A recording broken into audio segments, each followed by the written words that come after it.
بسم اللہ الرحمن الرحیم۔ نبی پاک صلی اللہ علیہ وسلم کی مساوات کے بارے میں فرمان عالی شان۔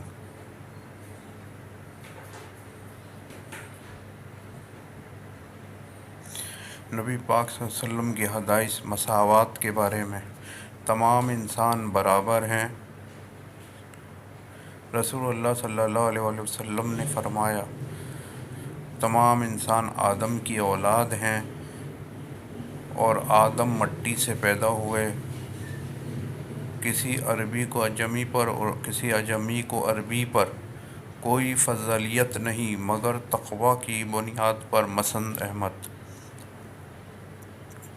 برابری کے سلوک کے بارے میں فرمان رسول اللہ صلی اللہ علیہ وسلم۔ نبی کریم صلی اللہ علیہ وآلہ وسلم نے فرمایا، لوگو، تمہارا رب ایک ہے اور تمہارا باپ آدم بھی ایک ہے۔ تم سب برابر ہو جیسے کنگھی کے دانے برابر ہوتے ہیں۔ سب سے گزارش ہے چینل سبسکرائب اور لائک کر دیں۔